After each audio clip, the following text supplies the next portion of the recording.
Hey, welcome to our presentation, CEDS Fundamentals, Updates, and Resources.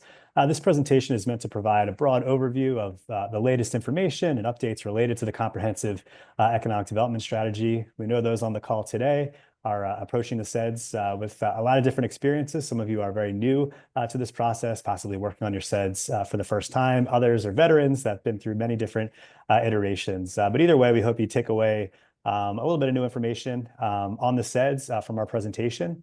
And with that, we'll get started.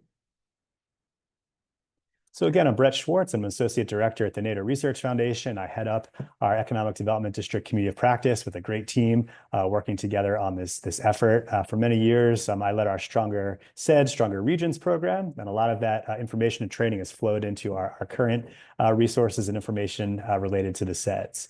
Joined on the call today by Dave Ives, the Deputy Director for the Performance Research and National Technical Assistance Division at US EDA.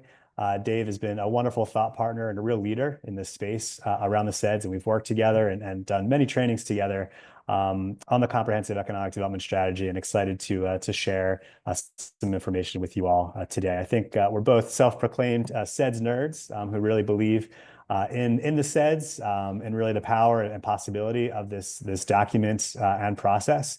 And we really hope that you feel the same way towards the end of this presentation and throughout your learning journey with the CEDS if you don't already. So let's take a closer look. So I wanted to kick things off by talking, 4 ways to think about the CEDS. And these are ways that Dave and I have kind of talked about the CEDS through our presentations, but also ways that we've heard many of you at EDDs kind of refer to your CEDS to each other and also to the public. It's really so important to be able to communicate clearly and efficiently with partners, with your board, with your stakeholders and other funders about what the CEDS is and what its value is and what it's all about. And it's easy oftentimes to fall back on kind of the jargon and the kind of economic development planner speak about what the CEDS is. So we've kind of figured out kind of 4 analogies, I guess, in some ways, to be able to kind of talk about the CEDS amongst ourselves, but also with those peers. So let's dive into those. The first one is thinking about the CEDS as your region's kind of state of the union, right? So state of the union is a chance to really share with the world kind of how things are going, what progress you've been making, what your vision is for the future, and also reflecting back on success and achievement. So think of your CEDS as a state of the union. But the CEDS is also a strategic plan. And we've heard many districts talk about their CEDS in this frame and really use the CEDS as an internal strategic plan to be able to guide staff work and visioning and really keeping yourselves honest as you're moving forward about what progress has been made and what direction you'd like both your organization but also your region to go. So we've got the CEDS also as a strategic plan. And we also like to talk about the CEDS as a roadmap, right? We're on this kind of economic development journey together. And on any journey, that's a lot of twists and turns and ups and downs. It's great to be able to have a roadmap to be able to guide you and keep you kind of grounded and rooted in what your direction is and really taking stock and where you are and where you're going. So the roadmap, I think, is a really great analogy to describe the CEDS. And then finally, we also like to talk about the CEDS as a conduit of resources to your region. So of course, the CEDS and your designation as an economic development district opens up partnership planning funds from EDA and also makes you eligible for other EDA and federal funds. But there's also other kind of resources and doors that are opened with the CEDS. And I'm thinking about opportunities with philanthropic partners, with private industry and others that can really look at your CEDS and recognize that your region has gone through really a robust, thoughtful planning process and has really established a vision for the future, which can build confidence and make your place more eligible and likely for investments and support and other resources going forward. So we've got the CEDS as your state of the union. We've got your CEDS as your strategic plan. We've got your CEDS as a roadmap, and then also as a conduit of resources to your region. So again, I know we've got folks with a wide range of experience with the CEDS here, and just wanted to quickly just kind of get down to the basics here with our Cliff's Notes on the CEDS. I'm sure many of you remember these yellow and black booklets from your youth that got us through many days in high school and college. I just want to give you a quick Cliffs Notes version of the CEDS to keep us grounded here. And so this is a definition that we've been using for the CEDS, and one that many districts have used to explain to their partners and the public as this locally based, regional driven economic development planning process and document. And then really, it brings together a diverse set of partners to create good jobs, diversify the economy, and spur growth. So we try to capture in this one sentence the real spirit of what the CEDS is all about. Of course, we know all the kind of technical requirements that are necessary for the CEDS as you're kind of engaging and working with your EDA regional office. But in terms of kind of a public-facing definition, we thought that this one really kind of captures the essence of what the CEDS is all about. So briefly, just a short kind of history on EDA and the CEDS and the national network of economic development districts. In 2025, we'll be celebrating the 60th anniversary of EDA, so it's a real good time to kind of reflect back on where we've been. And also, it's, I think, valuable, especially if you're new to this world of CEDS and EDDs and EDA, to recognize that you're part of kind of a long line of generations that have been working on regional economic development and really working to improve the quality of life and outcomes in their communities and regions. So again, EDA was established back in 1965, almost 60 years ago, through the Public Works and Economic Development Act. And then the following year, 1966, we had kind of the first designated districts that would eventually become this national network of EDDs, but were established really to provide staff and support and local technical assistance to support regions in accessing federal and state resources. And from that time on, for many decades, all EDDs had to write and maintain what was called an Overall Economic Development Program, or OEDP, which was a prerequisite for funding. And this was really the predecessor to the CEDS. And the CEDS came online in the late 90s, in 1998, through EDA reauthorization, and replaced the OEDP and really kind of ushered in this kind of new generation of regional economic developments. The next big kind of milestone in this journey is in 2015. With CEDS content guidelines updates, which you'll hear about much more shortly, that offered recommendations and examples about how to complete the required section of the CEDS, and also introduced this concept of economic resilience, which was an opportunity to really prepare and withstand and bounce back better from any type of shock or disruption that your region may experience. And at the time, 10 years ago, when EDA first introduced this idea of economic resilience into the CEDS, there was a lot of training and conversations and discussion about what this really meant. I think a decade later, kind of all of us are very well versed in what resilience means and how organizations can support them going forward. Flash forward to last year in 2023, there were some new recommended sections into the CEDS around equity, climate resilience, and workforce development. Dave will talk a little bit more about that in just a minute. And then overall, in the past 60 years, right, since that first ever EDD was designated in Texas, this network has grown to over 400 organizations across the country that cover 85% of counties in the United States. So from small things, big things emerged. Looking back over these past 6 decades, there's a really phenomenal network that's established. You're all a part of that. We're thrilled at NADO to be a part of that. And of course, through the Economic Development District Community of Practice to really move this state of practice forward. Just some few other quick details here, which many of you are familiar with. The CEDS is required for designation as an economic development district from EDA. There's many other entities that are also preparing CEDS, and these include local municipalities, also many tribes that have partnership planning grants with EDA. And then most recently, we've been seeing a lot of more statewide CEDS that have been established, where a whole state kind of goes through the CEDS planning process to really complement what's happening locally and regionally on the ground, and also to give coverage for some of those parts of the state that don't have economic development districts serving their area. CEDS written every 5 years with annual reports. These are submitted to your EDA regional office. I just wanted to point out information about the CEDS committee, and this is really kind of your brain trust and your kind of think tank, kind of moving the CEDS forward. And as the regs share now, must represent the main interests of the region. So it gives broad latitude about who can sit on your CEDS committee. My colleague Andrew Coker just recently wrote a phenomenal brief on engaging with your CEDS committee and some examples and best practices from around the country about what your CEDS committee looks like. So I hope you can take a closer look at that. And then finally, as we've discussed earlier, the CEDS really is a requirement for some EDA funding and making yourself eligible for the public works and EIA programs and many others offered through EDA and other federal partners. So here are the key requirements in the CEDS. I'm not going to run through all these now, and you can take a closer look later. But the summary background, the SWOT, the strategic direction action plan, your evaluation framework, and of course, economic resilience. And highlighted in yellow are really the kind of questions that each of those sections should be answering going forward. So for summary background, what have we done? SWOT analysis, where are we right now? Your strategic direction and action plan, where do we want to go? How are we going to get there? Your evaluation framework, how are we doing to meet our goals? And then, of course, economic resilience, which we talked about, which looks at both steady state and responsive initiatives, depending on how your region is being impacted at a particular time and how best to prepare. So we have lots of resources and information available on some of our websites, CEDS Central and also at NADO.org. I'll share some of those a little bit later on to dive deeper into each of these sections. But simply put, all these sections are kind of standalone on their own, but they should really be kind of talking to each other and speaking to each other as kind of a cohesive narrative in your document here. And we can take a little closer look in a bit.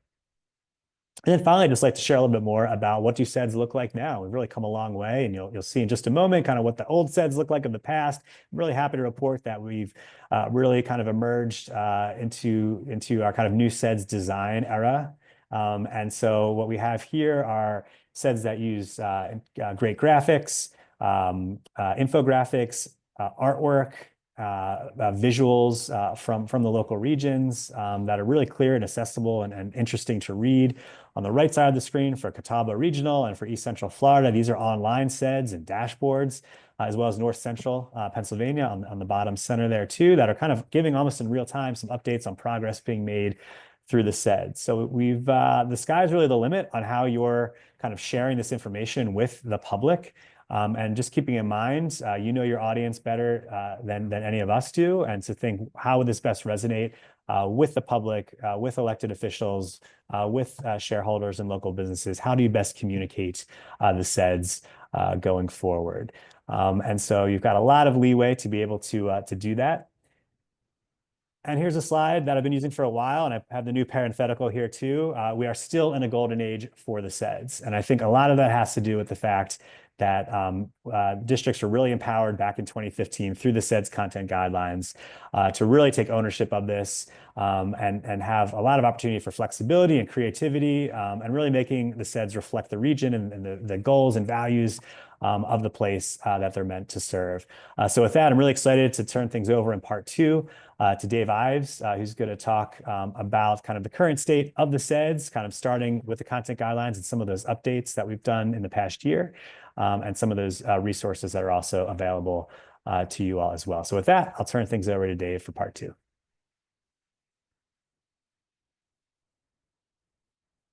Great. Thank you, Brett. And thanks for having me here today. Just wanted to add to all the great information that Brett gave you early on about just the CEDS and the importance of the CEDS. I always say, too, for those that have heard me speak, that good economic development starts with good economic development planning. And we really believe that at EDA, and the CEDS is foundational in our minds to economic development. If you're going to engage in economic development implementation projects, the way to do that successfully is to really have a solid plan behind you, and the CEDS is clearly the flagship of that thinking. And it's been something that we've supported for decades, as Brett mentioned, and something that's, it's not just a separate program at EDA. It really is a foundational program that it kind of underpins pretty much everything else that we do. So really can't stress the importance and the value of the CEDS and all the hard work that you've all put into them throughout the years. So the CEDS content guidelines, As Brett mentioned, those have been around for almost a decade now, and they really came about because there was no true planning, there was no true policy document around what makes a strong and impactful CED. So that's really what the intent of the guidelines are. They're not a collection of additional requirements. It's not like we have the regulations that tell you what you have to have, and then we added to it with the guidelines. The guidelines were really intended to give you some ideas, some thoughts, some inspiration about what would make an impactful CED. So we include a lot of things in the guidelines around best practices and case studies and examples. And that's, really where the value is in the CEDS content guidelines. It's using those to kind of provide, as I mentioned, that inspiration for how you might want to craft or update your particular CEDS. Next slide. As Brett mentioned earlier, CEDS have gone through an evolution in the last decade or so. And one of the things that we stress from the CEDS content guidelines is this idea about formatting your CEDS and thinking about it in terms of flexibilities. There are a lot of plans out there. There are a lot of planning requirements. And I think one of the beautiful parts about the CEDS is that there's a lot of flexibility built in. You think about other regional plans or other federal plans, and there's a very strict template about what it has to say and how it has to look. But there's a lot more flexibility in terms of how you do that when it comes to the CEDS. So from a formatting perspective, what we recommend is that you really should focus on thinking about who your audience is when you're crafting your CEDS. Think about not only doing things that are going to make it accessible to decision makers, elected officials and others, but what about your public and the stakeholders that are going to be actively in part of that? You want to craft a document that's going to do that. And part of what we recommend in the CEDS content guidelines is really trying to keep things tight and to focus on that narrative, that story that Brett mentioned earlier. And this picture is one of Brett and my favorites that we use all the time, which kind of shows you what the CEDS used to look like not that long ago, actually. And it was this big tomb of information. A lot of it was great, but it was chocked full of stuff, and it wasn't very digestible. And so what we've recommended through the CEDS content guidelines is really trying to focus in on the story, focus in on making it accessible to your stakeholders, and doing it through things like targeting your page length, making sure that it's something that somebody can get their hands on and get through and not be overwhelmed by it. Putting things in it like an executive summary so that somebody that doesn't have a lot of time can pick that up and kind of digest that. And then use things like appendices to kind of put a lot of that great information, backup information there, so that folks don't get lost in all the charts and tables. So that sometimes can be a little bit overwhelming. And as Brett mentioned, the other thing that we recommend from a formatting perspective is about communicating creatively. In most cases, the CEDS are your standard document that has information, but they can also be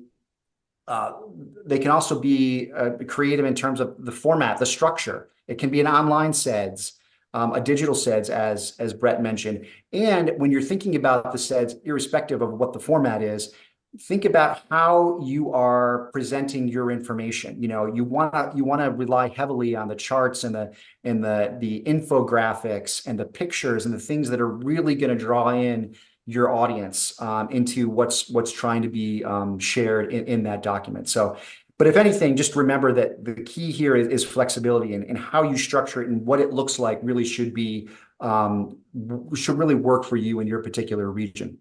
And then in terms of the content, there are really 5 main elements. The first is the concept of linking those required sections. So as Brett mentioned, the summary background, the SWOT, the strategic analysis, the action plan, and the evaluation framework.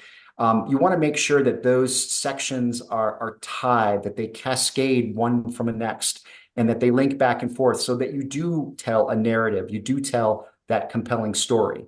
The second item is you want to make sure that it focuses on the elements that make the most sense for your particular region. Economic development is a broad field. It encompasses a lot of different things. So if your particular region has a focus, has an interest in a certain topic area, whether it's workforce or broadband, housing, the environment, whatever it is, that should be what your CEDS focuses on. The third item is really important. It's this concept of focusing and emphasizing the strategy element of the CEDS. For a long time, the CEDS had kind of evolved into a document that was kind of a laundry list of projects that the districts and others wanted to see EDA fund, and it really is more than that. It's really the real heart and soul of the CEDS is the strategy. And so you want to make sure that you emphasize the goals and strategies and not spend as much time just listing off all the projects you want to do. Now, that's not to say that your CED shouldn't contain a number of key projects that you might want to accomplish, and the funding around that and the key players and things, but that shouldn't be the key focus. The key focus should be those measurable goals and strategies within the plan. Number four is this idea of integrating and leveraging other planning efforts and resources, this concept of cross-pollination. As I mentioned earlier, there are tons of plans out there, and you want the CEDS, because of its comprehensive nature, to, in places where it's possible, to integrate or at least align those different ideas so that you are all rowing in the same direction and that you can, in the end of the day, increase the impact. If for nothing else, you want to make sure you're aware of the other plans and you try to align those plans so that you're not at cross purposes. But again, the emphasis is on trying to make sure that everyone is singing from the same songbook when it comes to what you're trying to achieve. And then finally, the fifth item, as Brett had mentioned earlier, was this concept of infusing economic resilience into the CEDS, and really our focus on making sure that the districts and others are thinking about resilience in a broad sense, meaning, yes, there is a lot of value in thinking about disaster resilience or climate resilience, as we'll mention in a few minutes. But we really want you all to be thinking about, how are you going to make your region ready for any type of economic disruption that it may face, anything that's going to disrupt the underlying economic base of your particular community or region. So it could be the loss of a major employer or a downturn in the economy. Are you ready to engage in some type of diversification effort?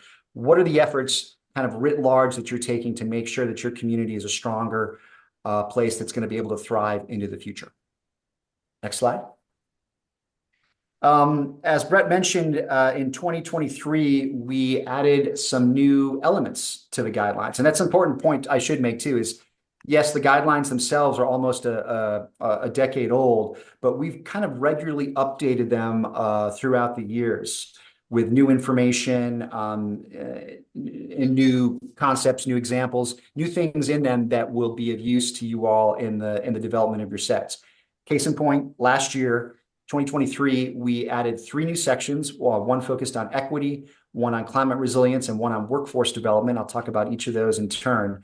But the goal here really is to get to the idea that kind of what I mentioned earlier, that if you want your CEDS to emphasize, or if you want economic development projects that bolster certain things, if you want them that bolster climate resilience or that result in more effective economic or more effective workforce development, where you need to start focusing on that is the CEDS, is the economic development planning. So if you want implementation in certain areas, you start with the planning, and that's the case in point with these 3 areas.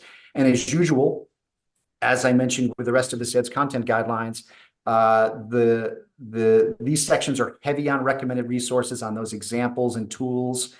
And there's no one-size-fits-all approach. So we make recommendations in the guidelines about how you may go about addressing these areas if it makes sense for your particular region. Again, it won't always make sense for your particular region, but if it does, we give some examples, we make some recommendations, but again, there is no one-size-fits-all approach about how you should go about addressing these different issues in your CEDS if you so choose. And then just another quick note, we made a couple other quick changes to the CEDS content guidelines. We added additional language on broadband and environmental sustainability, and we removed the section on opportunity zones. So equity, that is, investment priority, top priority 1 for EDA and for this administration. So it was really important that, it found its way into the CEDS content guidelines. And the way we structured it, if for those of you that haven't taken a look at it yet in the CEDS content guidelines, it's very much focused how the in and around the key sections of the document. So we talk about equity in terms of the summary background and in terms of the SWOT and the evaluation plan, so that you can think about, yeah, maybe it makes sense to have a separate section on equity in your CEDS, but in other cases, it may make more sense to actually think about equity as you're addressing those key components of the document. It was developed in conjunction with one of our friends and partners, Engine, the New Growth Innovation Network. I'm sure some of you have worked with them before. And it was really a project. It really, the guidelines kind of grew out of a project that we undertook with Engine to focus on recovery from the impacts of the pandemic. So we worked with a team, Engine worked with a team of 6 EDDs to kind of focus on insights and how they were going to embed inclusion and equitable economic development into their recovery plans. So now, the CEDS content guidelines are there with great information on equity, but the key is that since then, Engine has published their inclusive recovery guide, which is the full guide, toolkit, and full set of recommendations on how you incorporate equity and inclusion into the CEDS process and the CEDS document. So highly recommend you check that out. The link to the toolkit is there. And it covers equity and CEDS, as I mentioned, from a process and a document perspective. And it pulls ideas that are drawn from dozens of economic development districts. So highly recommend that. Next, climate resilience. As I mentioned before, resilience has been a strong and key component of the CEDS for a while now. But having a separate section to talk about climate resilience is really about acknowledging the fact that climate continues and will continue to be an increasing stressor on economies, on regions everywhere. So we really wanted to pull this out and give some information about how you might want to address that in your CEDS if you chose to do so. And just, like other things, climate, is hyper regional in that it crosses regional boundaries, and it really is something then that aligns nicely with the CEDS because of the regional nature of these documents. So what we recommend is basically looking at how you're going to address risk, and then take those actions to better deal with those risks. And we kind of lay out a quick idealized plan about how you would do that, which is to assess the risks and vulnerabilities, and that's for any natural hazards you might encounter, whether it's flooding or wildfire or droughts. And then you figure out, how which of your assets from an economic development perspective may be at most risk from those hazards, and then try to figure out how you want to approach that, and then investigate opportunities to implement. And for those two in particular, that this might be a kind of a heavy subject or something that you haven't done in the past, a great place to start is with the NOAA state climate summaries. The link is there as well, because that's a great, accessible, easy for the layperson to understand about climate and its impact on that particular region that you could use as kind of a foundation to explore more within your CEDS.